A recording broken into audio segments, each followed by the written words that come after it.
was, giving basically three points or three bits of advice that I would, as BHI Supplies, as our company, what we would do to try and we have done, to try and safeguard ourselves from buying from companies that either the product doesn't exist, or it's a fake product, or it doesn't meet the criteria that's needed. And the points for that was first thing was, for me, was to look at company's house.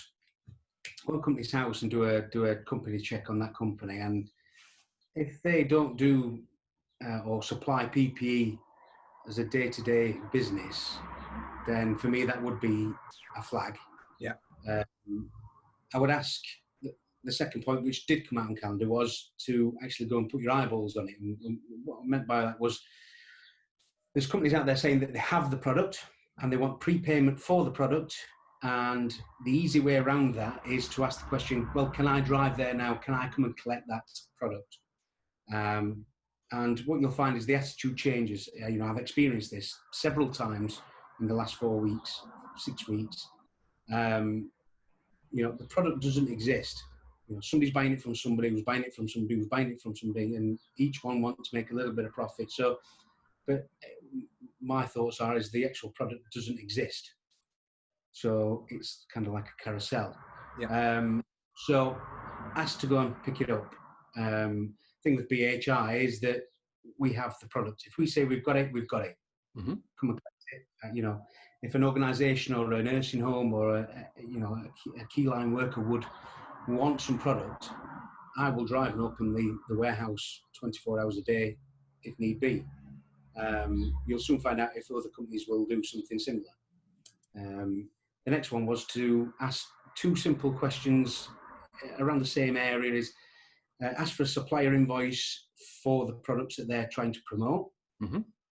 Say that they've obviously bought the product, and ask for a sales invoice for them products that they've sold to another organisation the same kind of size or order value as what you are potentially ordering.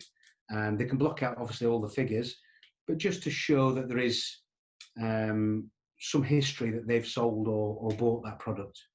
And that was the point, is to make sure that people realise that there are some unscrupulous companies and people out there that are trying to make a quick few quid out of this situation. And we all need to be a bit careful, and that was the point I wanted to get across. Right, well, I mean, you've expanded on that quite well. I mean, one of the questions that they'd ask you is, out of those 3, which one would you pick as being the most important? And you've got a good answer to that, haven't you?